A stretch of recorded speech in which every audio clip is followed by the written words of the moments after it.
자, 오늘은 2020학년도 9월 고1 모의고사 풀이를 하도록 하겠습니다.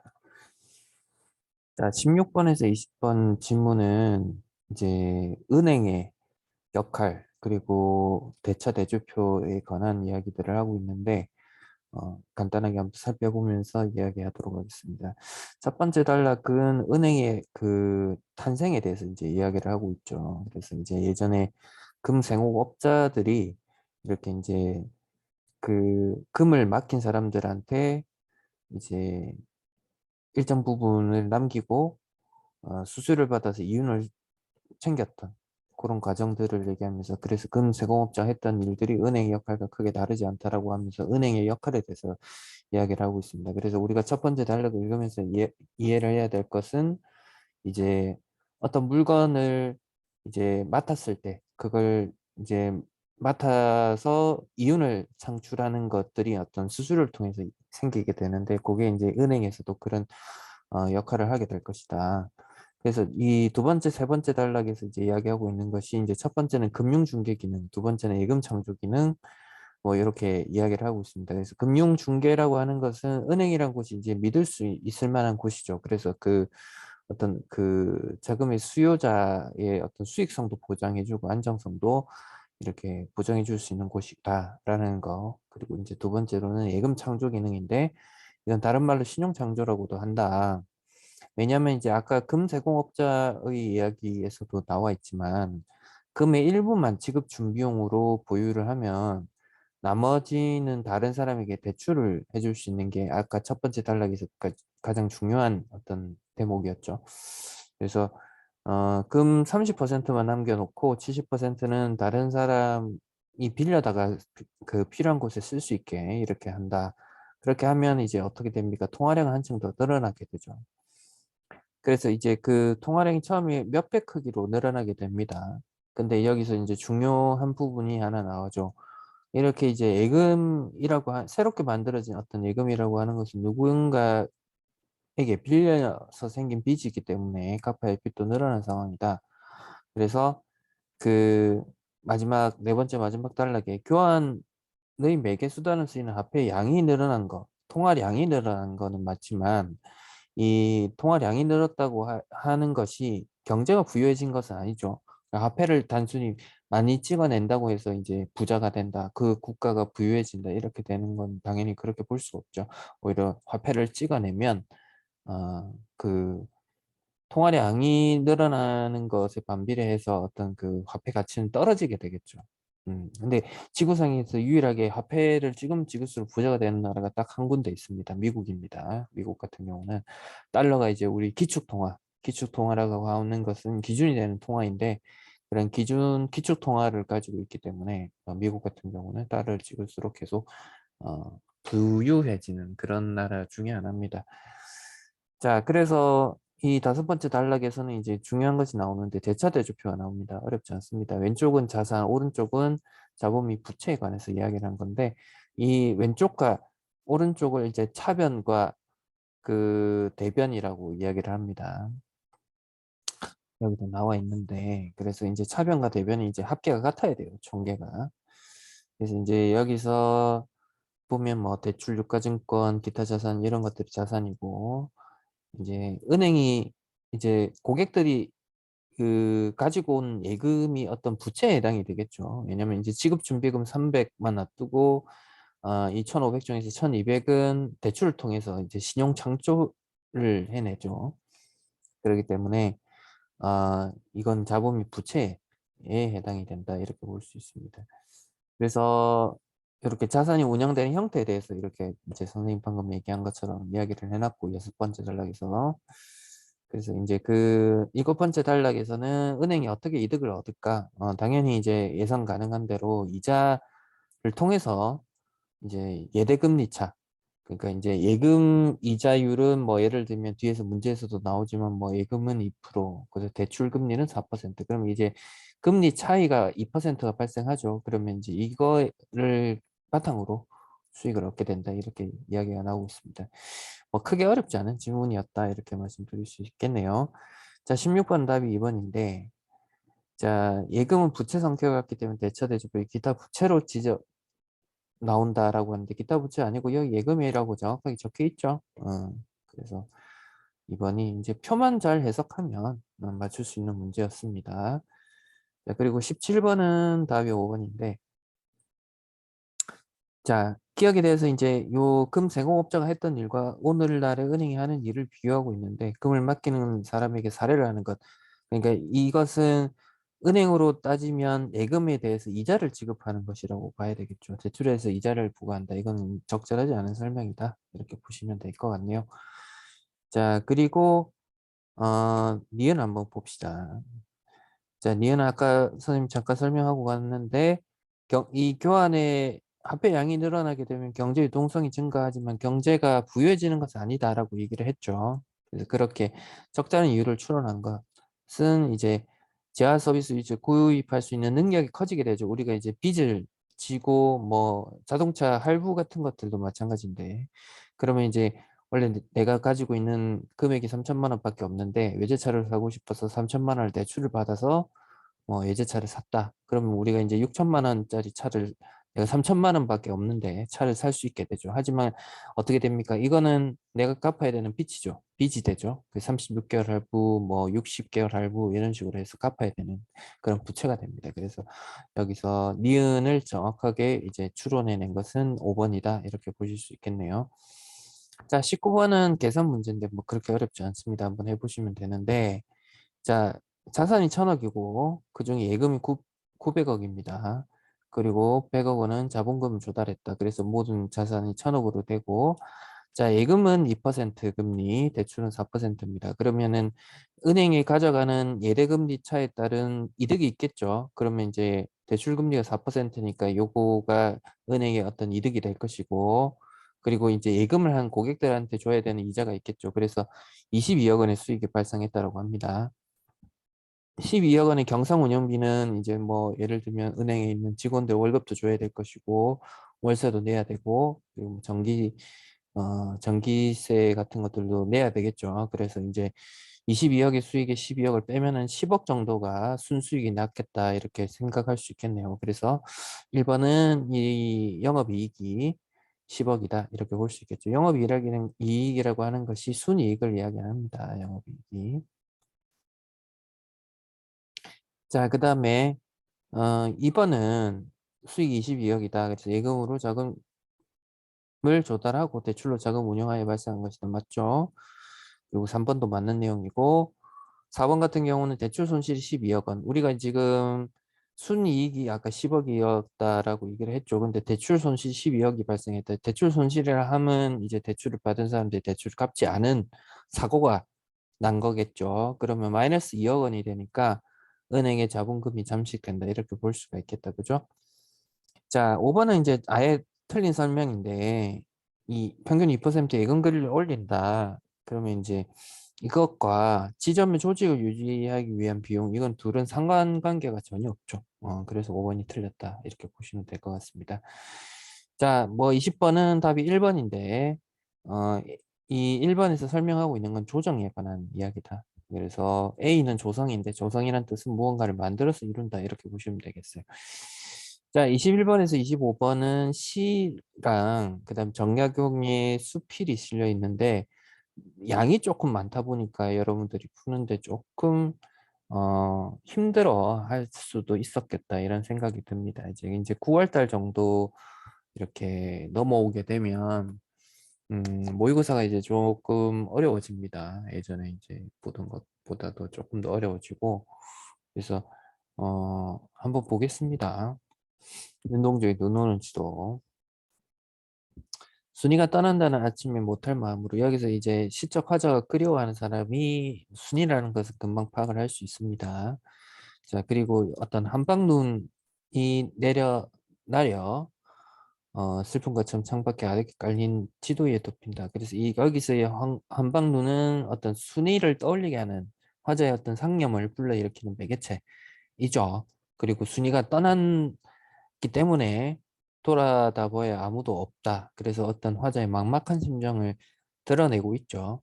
자, 한방 눈이 내렸기 때문에 어떤 배경도 하얗는데 벽과 천정도 하얗다라고 얘기를 하죠. 그래서 아무도 없는 방에 눈이 내리는 것처럼 느껴졌기 때문에 이렇게 하얗다라고 표현을 했을 겁니다.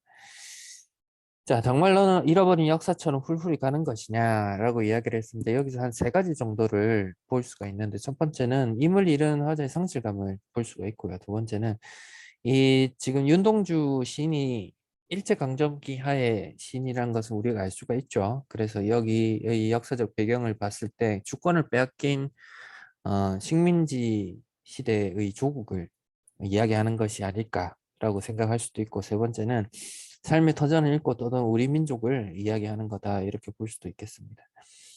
떠나기 전에 일러둔 말이 있거든. 편지를 써서 또 내가 가는 곳을 몰라 라고 합니다. 그래서 이 순이가 떠나기 전에 화자가 순이에게 어떤 하고 싶은 말을 적었지만 결국은 전달을 못했습니다. 내 조그맣고 발좁은 을 눈이 나려 덮여 달아갈 수도 없다. 그래서 이 현실에서 어떤 만남을 방해하는 게 눈이다. 그래서 발자국을 찾아 나서면 1년 12달 한양 내 마음에는 눈이 내린다. 내 마음 계속 눈이 내린다는 것은 뭡니까? 순위를 만나는 게 어렵다는 것도 드러내고 있고, 화자에 충족되지 않는 1년 12달 내 마음에 눈이 내린다는 것은 그런 얘기를 하는 거겠죠. 자, 나는 이제 김종철 시인의 만나는 법이라는 시인데, 이제 어머니가 돌아가시고 어머니에 대한 어떤 과거, 현재, 미래의 어떤 이야기들을 담고 있는 시입니다. 이제 1년은 이제 어린 시절의 경험을 이야기합니다. 어린 시절 어머니에게 물었습니다. 경험이 드러나죠. 내일은 언제 오나요? 그래서 어린 시절에는 호기심인데, 이게 이제 나중에 이제 그 자신의 어떤 깨달음 같은 것들을 드러낼 때 이제 계속해서 등장하는 질문이기도 합니다. 오늘은 내일인가요? 오늘이 내일인가요? 이게 말이 안 되죠. 말이 안 되는, 이제 어린아이니까 하는 질문이다, 그죠? 그래서 이 훗날 어머니의 간절함이 담긴 질문이어서 하자에게 돌아옵니다. 한번 봅시다. 아니란다. 오늘은 오늘이고 내일은 또 하룻밤 더 자야 된다. 그래서 아직 내일 안 온 거죠. 내일 안 온 건데, 어머니가 이제 들려준 이 말을 이어내서 화자가 어머니한테 그대로 합니다. 고향에서 급한 전갈이었습니다. 어머니가 위독하다는 상황입니다. 그래서 어머니 임종을 지키러 내려가는 건데, 어머니 임종 이마에 둘러앉은 어제의 것들이 물었다. 어제의 것들은 뭐겠습니까? 어머니와의 어떤 삶에서 있었던 그런 과거의 추억, 이런 것들이겠죠. 얘야, 내일까지 갈 수 있냐? 이건 뭘까요? 내일까지 살 수 있을까라고 물어보는 거죠. 그럼요, 하룻밤만 지나면 내일인 걸요. 그래서 오래 사실 거다라는 것을 이야기하는 겁니다. 자, 수실로 뜨이는 학 한 마리가 날아오르며, 그래서 학 한 마리가 날아오른다, 이런 것은 이제 어머니 임종이 임박했다, 임종이 왔다, 뭐 이런 뜻입니다. 오늘이 내일이지, 이렇게 물어보는 것은 이제 우리가 오늘 내일 한다, 이런 표현들을 이제 어른들이 많이 쓰는데, 오늘이 내일이지, 이건 이제 죽을 때가 다 된 거지, 이렇게 물어보는 겁니다. 그랬더니 아니다. 오늘은 오늘이고 내일은 내일이다. 내일은 하룻밤 더 지나야 된다. 그래서 이제 어머니 죽음 미루고 싶은 이런 마음이 드러나는 장면이다, 이렇게 볼 수가 있겠습니다. 자, 시로 가면 이제 어머니가 돌아가셨다는 것을 알 수가 있습니다. 왜? 고향에서 이제 정갈이 안 오는 거죠. 그래서 이제 담담히 받아들이고 있습니다. 그렇지만 하자는 어머니를 이제 어떻게 만나느냐, 집에서 만납니다. 그래서 어머니는 어제라는 집은 과거 속에서 어머니겠죠. 아내는 오늘이라는 집에서, 그 오늘이라는 현실 속에서 아내와 만나고 있고, 그리고 딸이 있는 분입니다. 그래서 딸은 내일이라는 집에 살면서, 그래 내일이라는 미래의 기대 속에서 딸을 만나는 거죠. 거기에 이제 어머니가 다 있는 것이다. 그래서 그 어머니라는 어떤 육체적인 어떤, 육체는 떠나고 없지만 어머니의 어떤 그런 영혼이랄지, 어머니를 그렇게 만날 수 있는, 쉽게 만나는 법을 알고 있다. 그래서 돌아가신 어머니에 대한 화자의 깨달음. 그러면서 이제 인간은 어, 과거에만 머물러 살 수가 없죠. 그래서 이제 과거, 현재, 미래로 이어지는 일상적인 삶을 살아야 된다. 그런 존재임을 이야기를 하고 있습니다. 자, 다 깁니다. 그죠? 정강에 떠 있는 삶인데, 뭐가 떠 있는 삶인지 우리가 이제 스케치를 해놔야 될 것 같아요. 그죠? 그래서 이 시는 이제 이 수필은 이제 대화로 이루어져 있습니다. 그래서 나산처사라는 사람이 나오고 이제 정약용이 나오는데, 정약용에게 이 나산처사가 물어봅니다. 그대는 기양에 온 사람이다. 근데 무엇 때문에 꽃 모종을 심고 바위를 세우고 여기 오래 살 것처럼 왜 그러냐? 곧 기양사를 끝나는데 왜 이렇게 어, 오래 살 것처럼 꾸미냐? 이라고 이야기를 합니다. 그래서 이제 어 그러나 대충 깎은 나무로 기둥을 세우고 낡은 밧줄로 얽어 놓았으며 잡초가 무성하다. 왜 이같이 하겠냐? 내 삶이란 떠 있는 것이기 때문이다. 그래서 떠 있는 것이다라는 것은 대충 해놓은 것은 자기 삶이 가치 없다고 느끼기 때문에 대충대충 사는 것이다라는 것이죠. 이거 다 나산처사 이야기입니다. 그죠? 그래서 자신을 떠 있는 사람이다라고 이 부부자, 부함이라고 하고 나도 이와 같은데 하물며 자녀는 어떻게 하겠냐. 그래서 자네가 이렇게 정을 가꾸는 것이 난 이해가 되지 않네. 라고 이야기를 합니다. 그래서 나는 정약용이겠죠. 통달하신 말씀입니다. 근데 이제 떠 있는 것이 어떻게 이뿐이겠습니까? 그러면서 이제 고기도 떠 있고 물방울도 떠 있고 해와 달도 떠 있고 다 떠 있는 것이다. 그래서 이 어디 있겠느냐 이라고 하면서 물어봅니다. 다 이렇게 떠 있는 것이다. 근데 떠 있는 것이 슬픈 게 아니다. 어부는 이게 이제 중심 내용이 좀 되겠죠. 떠 있는 것이 슬픈 것이 아니다. 그러면서 이렇게 떠다니면서 이익을 얻는다. 자, 그리고 떠다니는 삶이 하찮은 것이 아니다. 공작 같은 성인도 일찍이 바다를 떠가고 싶다. 이렇게 얘기했다. 그리고 떠다니는 것이 오히려 아름다울 수 있다. 그래서 이 오늘 이렇게 나눈 말씀으로 떠 있는 집에 대한 글을 써서 선생의 장수를 축원하고자 합니다. 오히려 나산처사에게 하는 우리 인생은 어차피 떠도는 삶이다. 근데 떠 있는 것을 슬퍼할 것이 아니다. 이 사람은 이제 떠 있는 삶이기 때문에 대충 살자 이렇게 얘기를 하는 거죠. 자, 21번 1번이 답입니다. 대상이 부재에 대해서 얘기하는 거. 가에서는 순이가 부재하고 있고 나에서는 어머니가 부재하고 있죠. 그래서 1번은 답을 고르는 건 쉽게 고를 수 있었습니다. 22번은 답 5번이고요. 꽃이 피면 순이를 만나게 된다 확신하지 못하고 있죠. 순이를 계속 만나지 못할 거라서 1년 12달 내내 내 마음속에는 눈이 내릴 거다 이렇게 얘기를 하고 있다. 그죠? 자, 그리고 23번은 이제 2번이 답인데 적절하지 않은 것이죠. 그래서 시에서 부정적인 인식으로 전환된다. 어머니와 만나는 법을 깨닫고 있죠.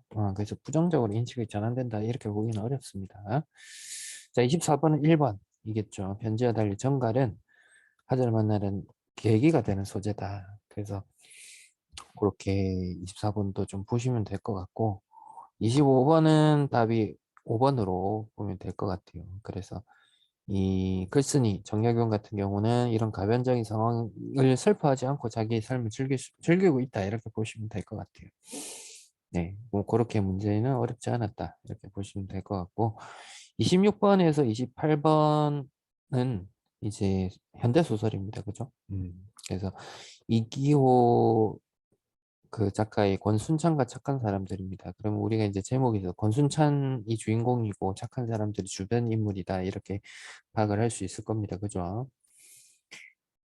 이 103동 500여 김성만 씨는 내가 입금한 돈 700만 원을 돌려주시오 이렇게 합니다. 이 사람 뭐 하고 있습니까?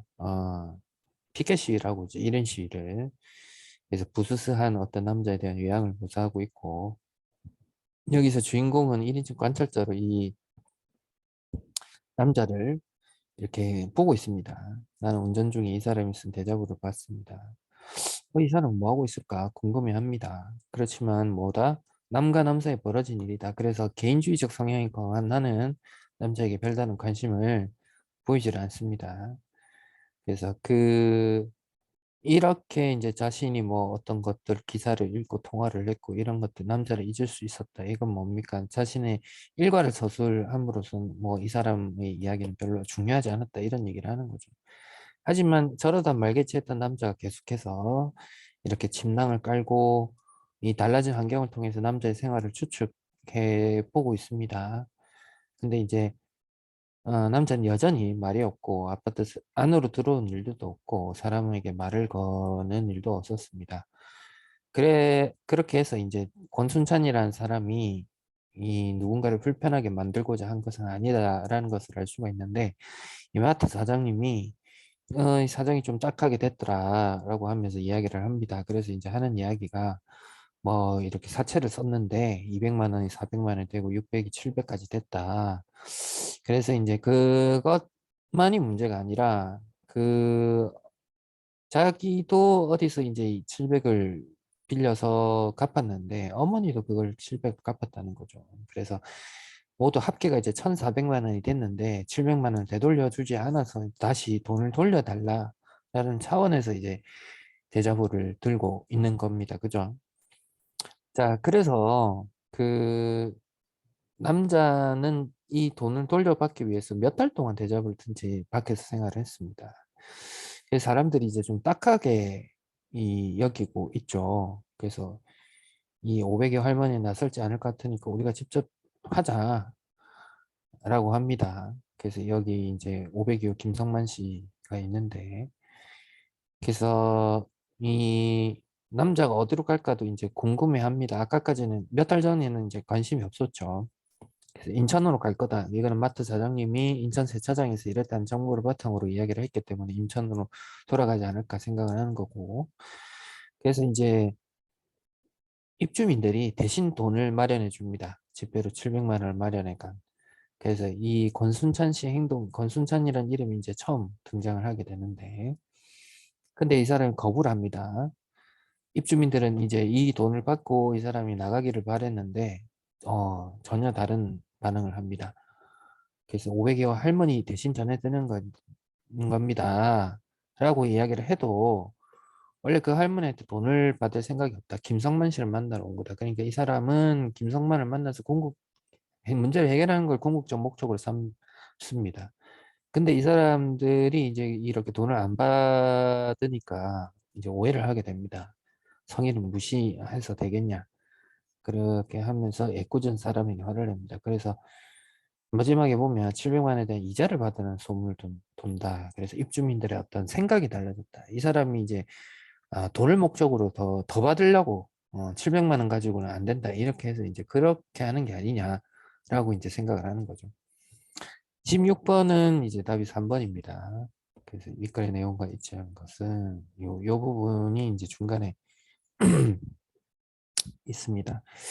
자, 27번에서 28번은 선생님의 이 작품에 대한 이 뒷이야기들을 설명을 했는데, 외제차를 타고 나타납니다. 그러면서 이제 그 문제의 원인을 보지 못하고 이제 쫓아낸 것을 이야기를 하고 있습니다. 그래서 아까 기억은 답이 3번인 걸 선생님이 잠깐 설명을 했었고, 4번 같은 경우는 권순찬의 사연을 나에게 들려준 거는 진짜 문제 원인 파악한 게 아니고 마트 사장도 단순히 돈을 돌려받지 못한 것으로 인식했기 때문에 이렇게 한 거겠죠. 그래서 28번 답 4번이다 이렇게 보시면 되겠네요. 자, 그 다음에 29번에서 31번은 이제 고전 시가입니다. 그래서 이제 어부사시사, 초당춘수국 둘 다 잘 나오는 내용인데 간단하게 한번 살펴보겠습니다.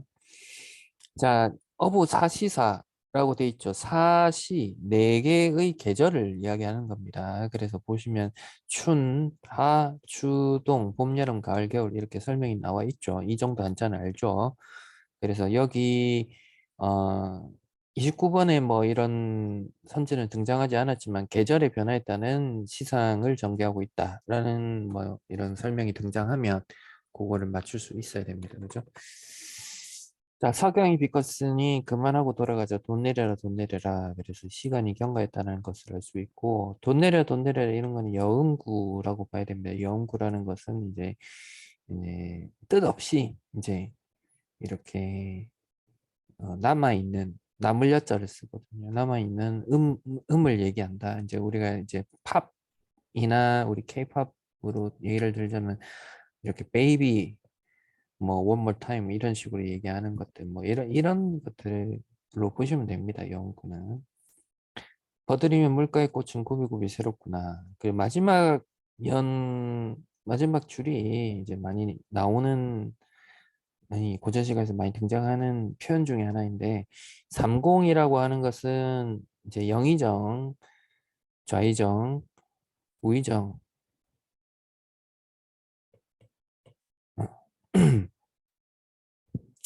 세 직감이 굉장히 높은 직감이죠. 높은 벼슬을 얘기합니다. 그래서 높은 벼슬을 준다 한들 이 자연 풍경이랑 바꾸지 않는다. 그래서 너 이가 내가 이렇게 이제 이 버들의 물가의 꽃은 새롭고 너무 좋은데 이 자연에서 만족감을 느끼고 있기 때문에 안 부러워한다 이런 뜻이죠. 그래서 내가 인간사를 생각하겠느냐 이렇게 물어보고 서리적 표현으로 안 가겠다 이런 뜻이죠. 여름으로 넘어갑니다. 구준비 멎어서 가고 시냇물이 맑아온다. 배를 띄워라. 낚싯대를 늘 둘러매니 깊은 흥을 못 금하겠다. 그래서 깊은 흥을 못 금한다는 것은 낚싯대 흥이 난다는 거죠. 흥이 나서 금하지 못하겠다. 그래서 이 풍류를 즐기는 화제의 모습이 드러나죠.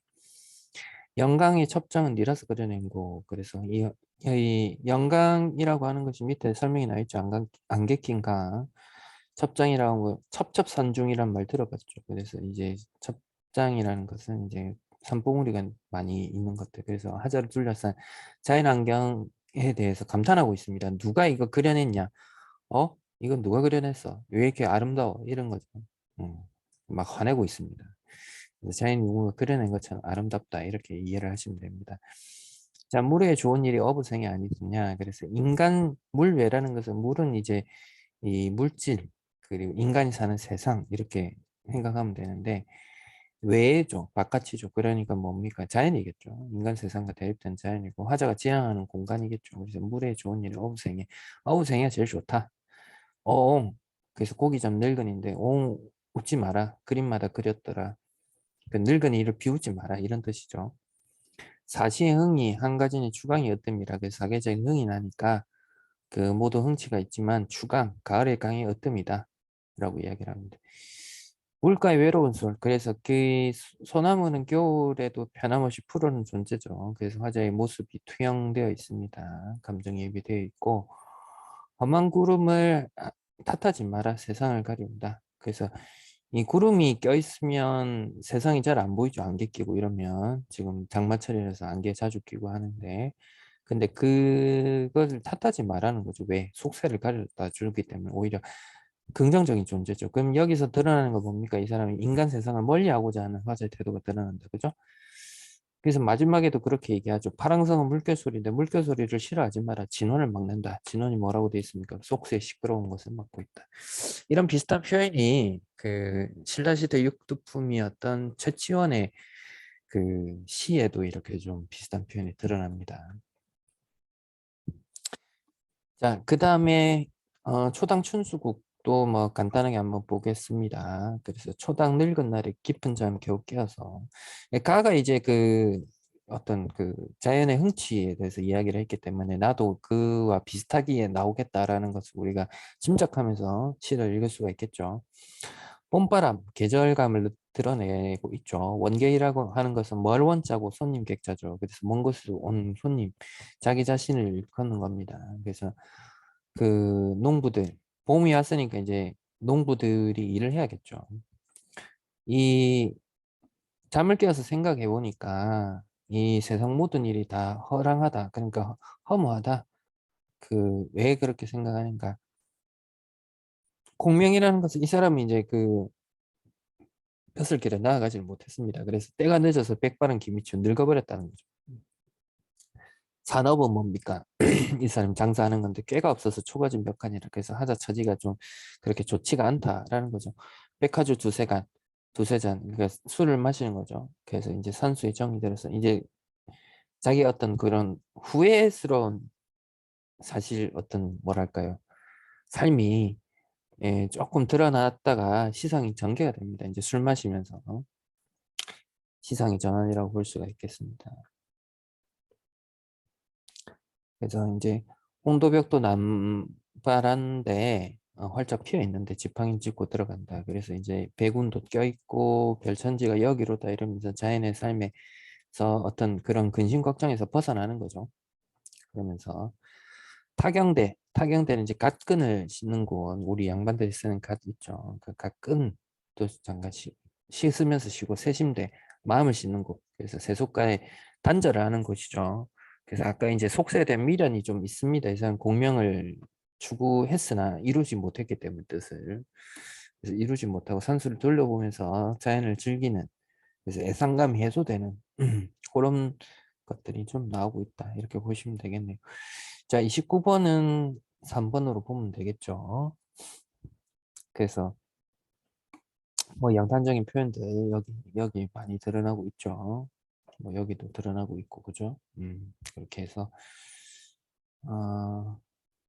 여기로다 뭐 여기도 있고, 그죠? 그래서 양탄 표현으로 보시면 될 것 같고, 3번 같은 경우는 이 농부 화재 처지에 공감한다고 볼 수는 없겠죠. 봄에 들리라는 사람이라서 전혀 상관이 없어서 틀렸고, 31번은 이 리을을 보면 물가의 외로운 소리인데, 이 외로운 솔은 뒤에 뭐라고 되어 있습니까? 혼자의 씩씩한 거 되어 있죠. 씩씩하다라고 얘기를 하고 있죠. 근데 자연이 기이하지 못한다라고 안타까워하는 심정이 아니고 긍정적으로 평가하고 있죠.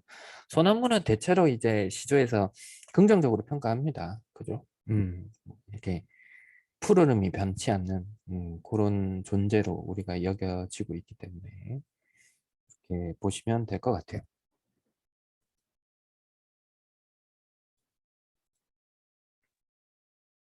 자, 32번부터 36번은 이제 과학 기술 지문인데 좀 풀 때 많이 어렵게 느껴졌죠. 좀 많이 어렵습니다. 내용들이 방대하게 나오고 정보량이 방대하게 나오기 때문에. 그래서 기술 지문의 특징인데 이제 그 방대하게 이제 나오기 때문에 모든 정보를 다 기억하려고 하면 안 됩니다. 그래서 이제 조금 첫 문단에서 중요한 키워드를 좀 잡아가고, 그래서 중요하게 다뤄야 될 어떤 키워드들을 잡고, 그 이후에 이제 세분화해서 나오는 어떤 설명들에서 이제 중요한 것들을 캐치한 다음에 어 선생님이 이제 비문학 독서 영역 풀 때 이제 되도록이면 문제하고 지문하고 왔다 갔다 하면 안 된다라고 말했지만, 기술 지문은 조금 예외입니다. 좀 왔다 갔다 해야 되는 일들이 좀 덜어 있습니다. 그래서 어쩔 수 없이 좀 시간 할애를 좀 많이 해야 되는 부분이 있는데, 지문 읽으면서 한번 보겠습니다. 자, 여기 첫 번째 단락에서 중요한 거는 뭡니까? 우리 중앙 처리 장치 절대 아니죠. 뭡니까? 캐싱입니다. 캐싱. 그죠? 쉽게 이야기하자면 주기억 장치의 처리 속도가 상대적으로 느리다. 그렇기 때문에 그 캐시 기억 장치라는 게 일종의 어떤 임시 기억 장치죠. 그래서 그걸 이용을 해서 처리 속도를 향상시킨다라고 볼 수 있습니다. 근데 문제를 풀었기 때문에 이걸 가지고 이야기를 하자면 이게 주기억 장치죠. 그러니까 주기억 장치에는 기억해야 되는 것들이 양이 굉장히 많죠. 근데 캐시 기억 장치는 임시적으로 빈번하게 사용되는 것들만 놔두기 때문에 이렇게 간단하게 몇 개만 놔두는 거죠. 그래서 CPU에서 데이터 요청을 했을 때 캐시 기억 장치에 이게 있으면 지문을 읽겠지만 캐시 히트가 일어나서 이렇게 바로 응답할 수 있지만, 캐시 기억 장치 없으면 주기억 장치로 돌아가서 여기서 찾고, 그리고 CPU에서 데이터 요청했던 것을 뭐 이렇게 다시 찾는다, 이렇게 이제 보실 수 있을 겁니다. 근데 우리가 이제 뒤에 문제를 안 읽었다라고 전제하고 보면 이제 지문을 다 읽었기 때문에 이제 이야기를 할 수 있는 것이고, 안 읽었다는 전제하에서 이제 얘기를 하자면 여기서 이제 캐싱이 이제 중요합니다. 그죠? 그래서 이제 캐시 기억 장치의 주기억 장치의 데이터 중에서 자주 사용되는 데이터 일부를 복사해 두고 CPU가 데이터를 사용하도록 하는 과정을 캐싱이라고 한다. 그러니까 여기서 이제 지문을 끌고 나갈 핵심은 캐싱입니다. 캐싱. 처리 속도가 빠르게 할 수 있는. 그럼 주기억 장치에는 속도가 느리고 캐시 기억 장치는 속도가 빠르기 때문에 이걸 이용을 할 것이고, 우리가 여기서 사실 유추 능력이 좀 필요한 것이, 캐시 기억 장치가 빠른 이유가 있겠죠. 그럼 이제 주 기억 장치라는 것은 주라고 붙은 것이 이제 정보량이 많을 것이기 때문에 거기에 정보량이 많고 캐시는 상대적으로 적을 것이다까지 유추를 할 수 있습니다. 우리가 지문을 읽다 보면. 자, 그래서 두 번째 단락은 어떤 지역성에 관련해서 이야기를 했는데 뭐 그렇게 중요한 것은 아닌 것 같아요. 그래서 그냥 참고 삼아 넘어가고 이제 세 번째, 네 번째의 단락이 굉장히 중요한데 여기서 이제 그 선생님이 강조하고 싶은 것은 이제 이렇게 어떤 그 작은 따옴표로 해서 나오는 어떤 그 개념들이 이렇게 문제를 이렇게 쓱 훑어봤을 때 태그 라인 워드 이런 식으로 CPU의 데이터 요청 이런 게 태그 라인 워드 이렇게 반복돼서 나오죠. 그러면 이제 이렇게 나올 때 여기서도 보면 태그 라인 워드 이런 식으로 나오게 되죠. 그래서 이 워드 블록 라인 이게 이제 세 번째 단락에서 중요한 것인데 이제 요건 33번에서 좀 중요한 역할을 하겠죠. 워드 블록 라인. 그래서 이제 그렇게 매칭을 시킬 수 있는 정도로 좀 이해를 하는 게 좋다. 그래서 이게 주기억 장치는 워드로 저장이 되고 캐시 기억 장치는 블록으로 데이터 저장이 된다. 그래서 워드는 비트의 집합이고 블록은 연속된 워드의 묶음을 말한다. 라고 얘기를 합니다. 그래서 이걸 이제 머릿속에 막 기억을 하면 하나하나 이제 단위들이 다 새롭기 때문에 사실은 기억을 하기가 쉽지가 않습니다. 그래서 이제 큰 줄기로 가져가는 거죠. 이제 주기억 장치는 워드, 캐시 기억 장치는 블록이다. 이런 식으로 좀 가져가면서 이제 문제를 풀 때 이제 좀, 이 매칭을 해보는 것들이 좀 중요하겠다. 그래서 그 주기억 장치와 데이터가 캐시 기억 장치에 저장되는 장소를 라인이라고 한다.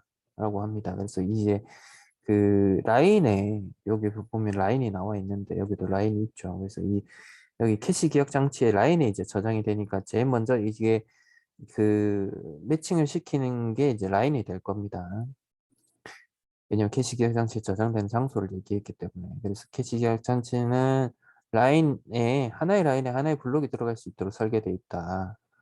그러면서 주기억 장치의 블록에서 일부만 캐시 기억 장치에 저장될 수 있다라고 얘기를 합니다. 이게 잘 이해가 안 가기 때문에 네 번째 단락에서 이제 예시를 갖고 들어주는데 컴퓨터 주기억 장치의 데이터 용량을 워드 2의 n제곱개 그리고 캐시 기억 장치 데이터 용량 워드 m개라고 가정해 보자 라고 하면 이때 주기억 장치 블록 한 개가 k개의 워드로 이루어져 있다라고 하면 주기억 장치 총 블록의 개수는 k분의 2n제곱 그리고 각 워드는 n 비트의 주소를 지정된다. 자, 이걸 읽어보고 사실 무슨 말인지 잘 이해가 안 갈 겁니다. 그러면 이제 요 A라고 묶어놨죠. 묶어놨기 때문에 이게 반드시 어떤 문제로 등장을 할 것이기 때문에 여기서는 정확하게 다 이해를 하지 말고 분명히 이걸 이제 숫자 계산하는 문제로 나올 것이기 때문에 어느 정도 개념화 정도 그러니까 주기억 장치 데이터 용량이 이 정도 캐시 기억 장치는 이거 그래서 이 총 블록의 개수는 이렇게 계산을 할 수가 있겠구나 이런 정도 그러면서 캐시 기억 장치가 여기서 중요하죠 우리가 가져가야 되는 게 캐시 기억 장치이기 때문에 그래서 라인을 만들 때는 K분의 M으로 라인이 만들어진다 이런 정도만 이해를 하고 넘어가는 게 좋습니다. 자, 그래서 캐싱이 이루어질 때 CPU가 요청한 데이터를 확인하는데 태그, 라인, 워드 이런 식으로 확인을 한다고 합니다.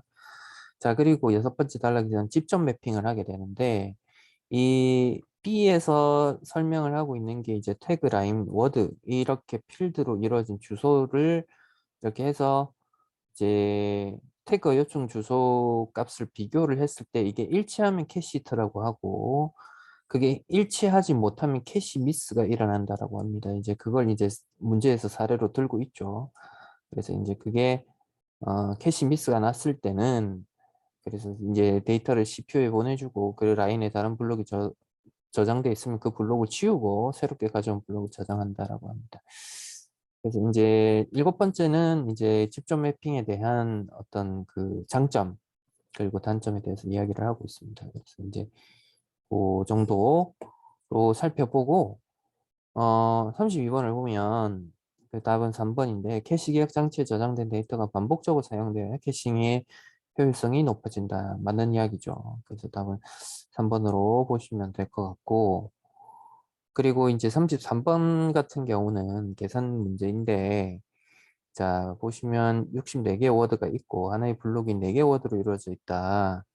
그래서 주기억 장치는 총 16개의 가로 이루어져 있다라고 할 때 이제 뭘로 풀 것이냐라고 하는데, 이건 이 지문 안에서 풀 수가 있죠. 64개의 워드이고, 우리가 이제, 16개로 이루어져 있죠. 그러니까 이제 4개 워드로 이루어져 있기 때문에 16개의 이제 하나의 블록이 4개 워드이기 때문에 16개 블록이어야 이게 16 곱하기 4가 해서 64가 되겠죠. 그래서 블록이 들어가는 게 맞겠죠. 16개를 이 16개 워드에서 4개 워드를 하나의 블록당 4개가 있기 때문에 나눴을 때 16개가 나오는 거니까. 자, 그리고 그렇게 했을 때 이제 우리가 알 수 있는 것은 이제 워드 값을 구해야 되는데, 이제 그 주기억장치의 데이터 용량을 워드 2의 n 제곱계라고 이야기를 하고 있죠. 그래서 지금 주기억장치의 각 워드의 비트를 지금 구해야 되죠. 그래서 총 용량을 64로 볼 수가 있고, 여기서 우리가 비트를 구할 때 여기서 이제 비트는 2의 n 제곱을 이야기하는 거죠. n 비트의 주소로 저장이 된다고 했기 때문에. 그래서 우리가 n 값을 구해야 되기 때문에 2의 n 제곱은 64라고 합니다. 그래서 이 n을 우리가 2의 6제곱으로 볼 수가 있겠죠. 88의 64 그렇게 계산할 수 있기 때문에, 그래서 2의 6제곱, 그래서 6비트라고 보면 됩니다. 여기까지 오면 답이 1번이라는 것을 이제 캐치할 수가 있는데, 우리가 이제 마지막에 이제 캐시 기억 장치 라인을 값을 구해야 되죠. 캐시 기억 장치 라인 값을 구해야 되는데, 어, 캐시 기억 장치 데이터 용량이 16개 워드라고 되어 있죠. 그래서 이 값은 그 캐시 기억 장치의 라인 개수를 구하는 건 뭐라고 되어 있습니까? K분의 M이라고 되어 있죠.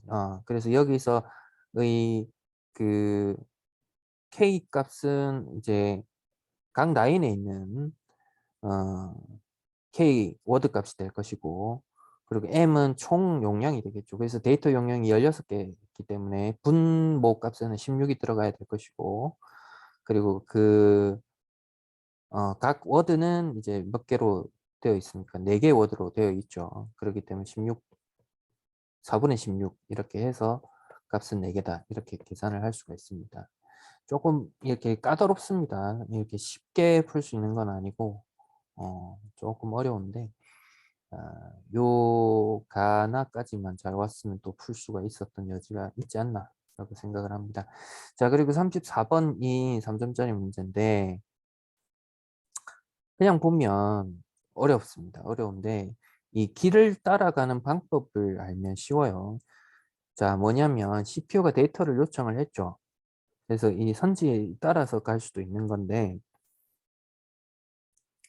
자, 여기서 태그 라인 워드 이렇게 있는데 라인 값을 먼저 잡는다고 했죠. 그래서 라인 값을 이렇게 잡아봤을 때 10이죠. 그래서 10 라인을 따라가고 있는 게 이거죠. 그래서 이 태그는 뭐라고 되어 있습니까? 00이죠. 근데 태그가 00이 아니고 10이죠. 그러니까 여기서는 찾을 수가 없죠. 그러니까 어디로 가야 됩니까? 주기억장치로 가야 되죠. 캐시 기억장치가 없기 때문에. 그래서 캐시 기억장치로 가서 라인이 10이고 태그가 00인 걸 찾아보니까 블루가 있습니다. 블루, 그죠? 그리고 여기서 원하는 이 특정 워드 값은 뭡니까? 11이죠. 11. 그러니까 여기서 찾고자 하는 건 2입니다. 2. 요걸 가지고 이제 선지를 한번 풀어봅시다. 그래서 그 요청된 주소의 10을 이용을 해서 캐시 기억 장치의 라인을 확인한다. 그래서 이 라인 확인하는 게 10이라는 주소가 이제 라인 잡아주는 거죠. 그래서 그걸 한 후에 태그 00이 라인 태그와 일치하는지 확인하겠군. 확인을 했는데 없었죠. 캐시 미스가 난 상황입니다. 그래서 CPU가 요청한 데이터가 캐시 기억 장치에 저장되어 있지 않으면 캐시 미스가 일어났다라고 볼 수가 있고, 그래서 주기억 장치의 데이터 블록에서 BLUE가 복사되어서 캐시 기억 장치에 저장이 되겠죠.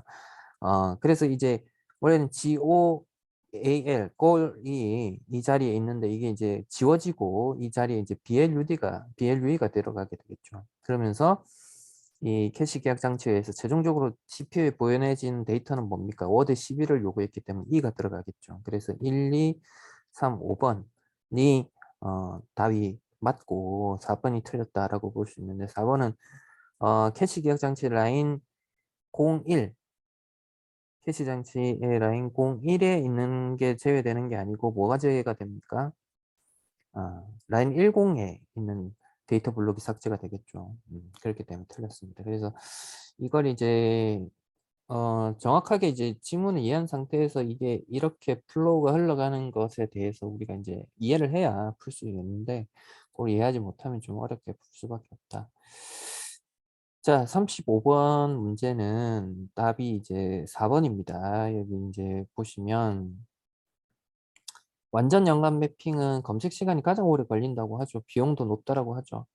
그래서 어, 주기억 장치 블록이 캐시 기억 장치에 정해진 라인에 저장되는 게 아니라고 합니다. 캐시 히트의 확률은 높는데 이 임의로 저장을 계속 마구잡이를 하기 때문에 검색 시간도 오래 걸리고 비용도 오래 걸립니다. 그래서 여기 보시면 블록이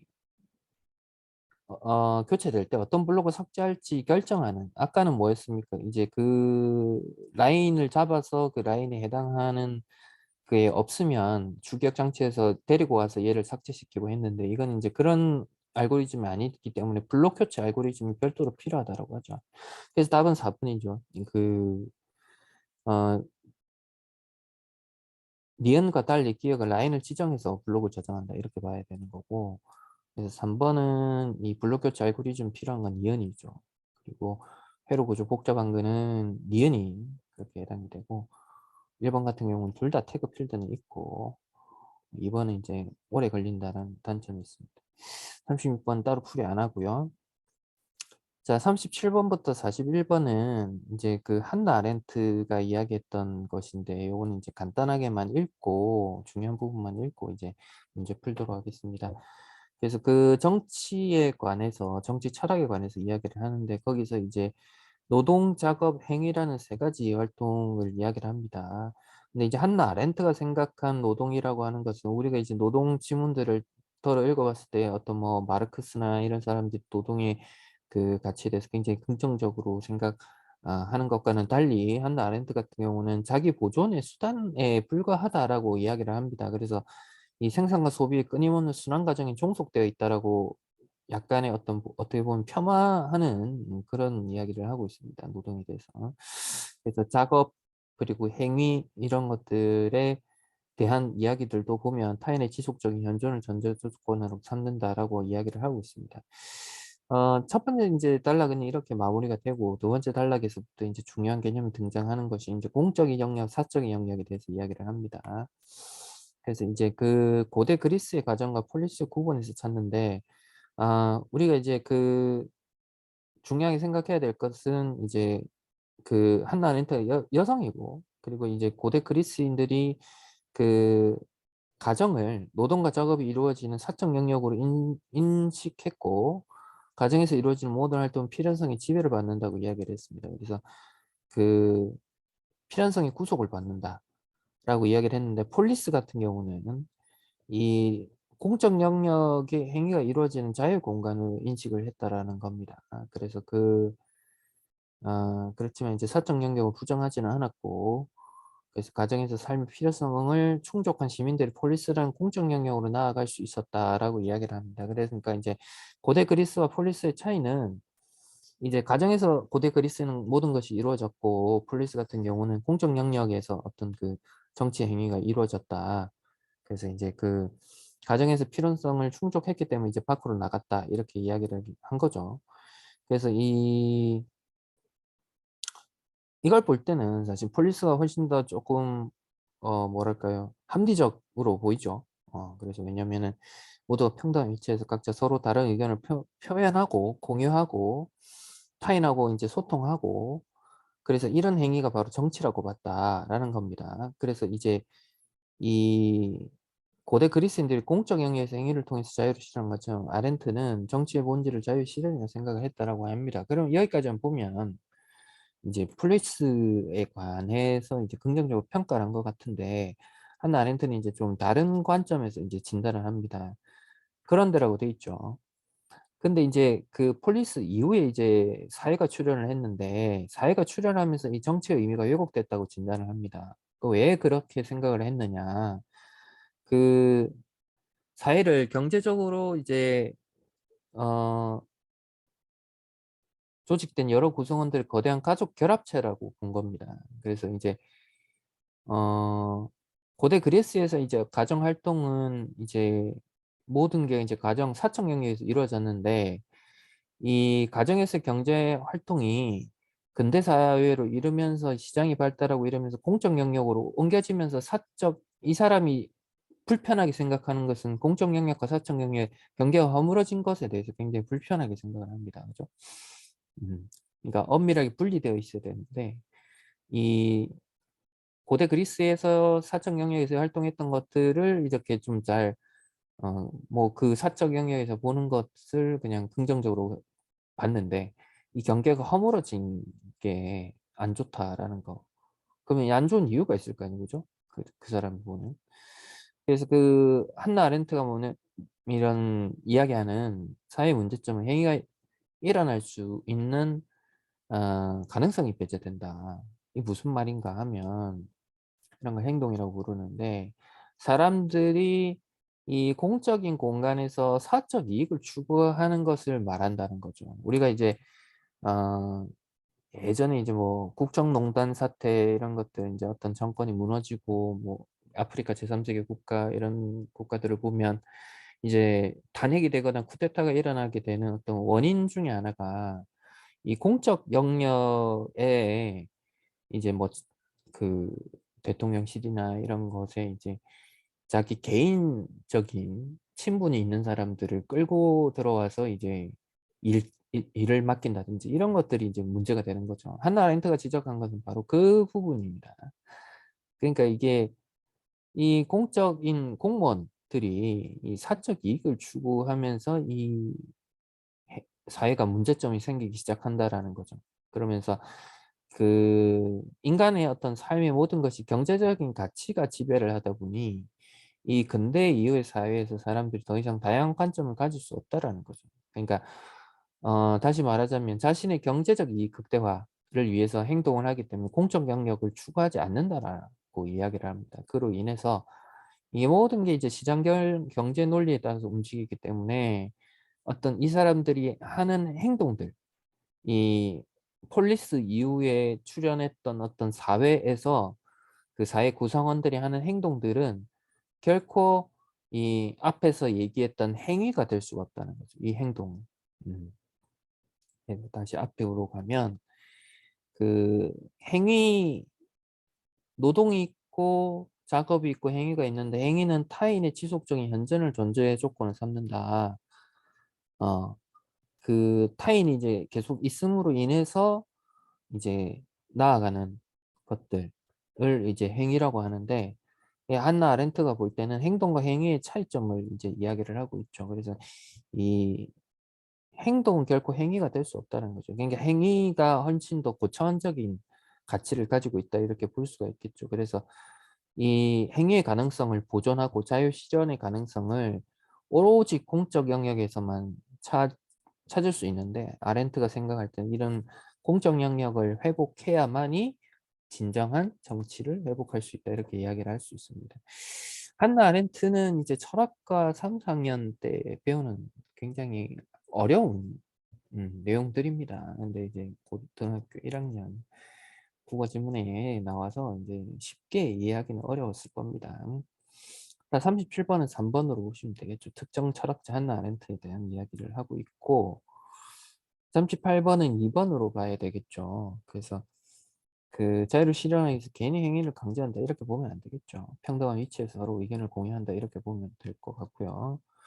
39번은 이제 요거를 거꾸로 해석을 하면 안 됩니다. 이거 보기는 이제 마르크스의 견해인데 그래서 보기의 견해를 가진 사람은 노동을 한나 아렌트는 보조적 수단으로 봤기 때문에 마르크스 입장에서는 노동을 인간 자유를 실현할 수 있는 것으로 봤기 때문에 당신 노동을 자기 보존 수단으로 보지만 노동은 그렇지 않다. 자유를 가능하게 해준다. 이렇게 이야기를 할 수가 있겠죠.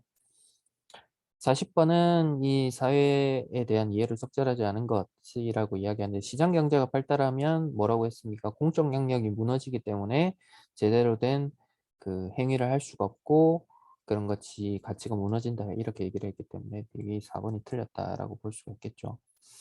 그리고 41번은 이제 공자와 플라톤에 대한 이야기인데 그 공자 같은 경우는 이 부모 자식 간의 사랑, 가정에서의 사랑 이런 것들이 국가 차원으로 확장된다라고 여겼죠. 수신제가 치고 편찮아 이런 거하고도 맞닿아 있다라고 볼 수 있는데 답은 1번으로 보면 되겠죠. 그래서 공자와 달리 하나 아렌트는 공적 영역, 사적 영역을 분리해서 인식하고 있다 이렇게 보시면 되겠습니다.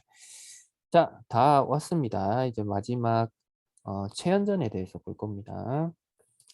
그 45번의 포기 먼저 보면 최현정과 같은 영웅 소설에서는 공통적인 서사 구조가 나타난다. 그래서 어떤 비범한 인물이고 새로운 인물들과 운명적으로 만난다. 이렇게 보시면 되겠죠. 자, 이것도 간단하게 보겠습니다. 자, 수적들이 한의 다리를 잡고 물에 던졌다. 주인공이 어떤 위기를 맞이하게 됐습니다. 그래서 무인지경, 사람이 없는 이런 지경에 빠졌는데 자, 유소설하는 재상이 있었다. 조력자죠. 그래서 영웅소설은 항상 어떤 그 조력자의 도움으로 주인공이 위기에서 벗어나는 이런 영웅소설의 일반적인 서사가 있습니다. 그죠? 그래서 유소사 덕분에 이렇게 저기 위험에서 벗어났는데 너의 이름은 뭐고 나이는 뭐냐고 이렇게 물어봅니다. 그랬더니 이제 제 이름은 채연이고 왜 울고 있었냐면은 수적을 만나서 어머니와 헤어지게 됐습니다. 그래서 이제 부친이 어디로 갔느냐 했더니 이 고전소설에 자주 등장하는 게 참소입니다. 참소. 요거는 알아두세요. 남을 헛들어서 없는 죄를 있는 죄로 임금께 구애바치는 걸 참소라고 하는데 어떤 참소를 들어서 유배를 가셨습니다. 이렇게 얘기를 합니다. 그래서 이제 어떻게 합니까? 유서사가 채연을 자기 집으로 데리고 옵니다.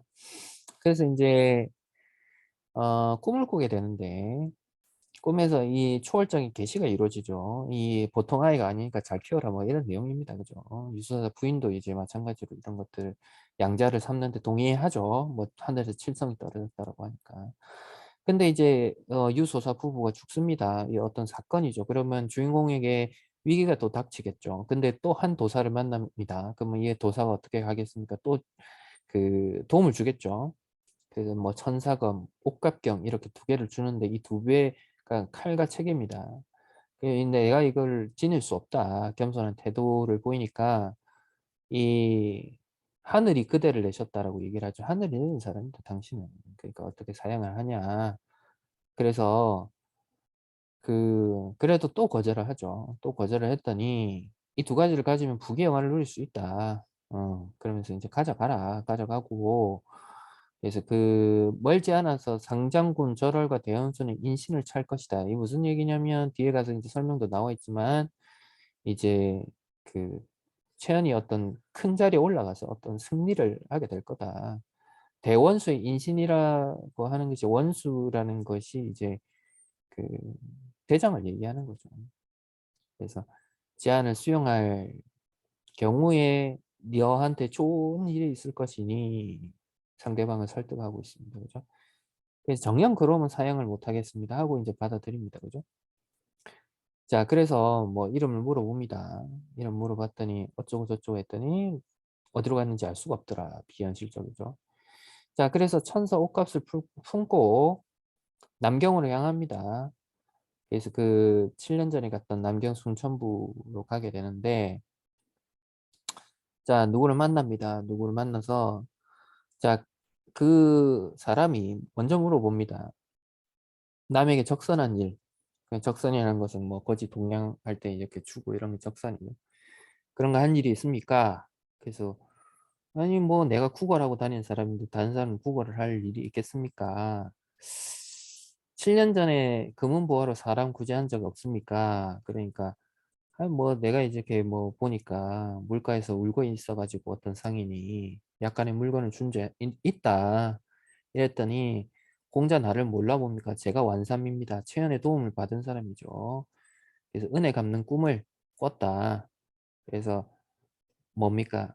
이 제가 은혜를 갚으려고 합니다. 뭐 이런 이야기죠. 그래서 그러면서 이제 채연과 만나게 된 게 하늘이 지시합니다. 운명으로 여기죠. 그래서 겸손합니다. 여전히 채연은. 이렇게 큰 인사를 받으니 민망합니다. 그래서 원삼이 즉시 현의 의복을 갈아입히고는 아침 저녁으로 공경이 극진했다. 그래서 이제 그 채연의 도움을 받고 그 은혜를 갚았다. 이렇게 이제 나타나는 소설입니다. 내용은 크게 어렵지 않죠. 43번은 3번으로 보시면 될 것 같고 44번은 기억과 니은 간단하게 한번 볼까요? 기억은 공신술이고 니은은 원삼이네요. 그래서 그 공신술은 뭡니까? 이 도움을 준 사람이죠. 천사 옷값을 준 도사죠. 그 기억과 달리 니은은 채연이 베푼 선행에 대한 보답으로 채연을 돕는다. 뭐 이렇게 해서 답 2번으로 보시면 될 것 같고 44번, 45번 마지막 문제는 이 청사 옷값을 자신이 지닐 수 없다라고 말을 하는 거는 뭡니까? 이제 그 약간 겸양의 표현인 거죠. 그래서 그 체인이 승리가 인정되어 있다 이렇게 보는 건 좀 어렵습니다. 그죠? 그거하고는 조금 관계가 없다 이렇게 보시면 되겠습니다. 자, 긴 시간 동안 문제 푸느라고 고생 많았습니다. 오늘 여기까지 하겠습니다. 감사합니다.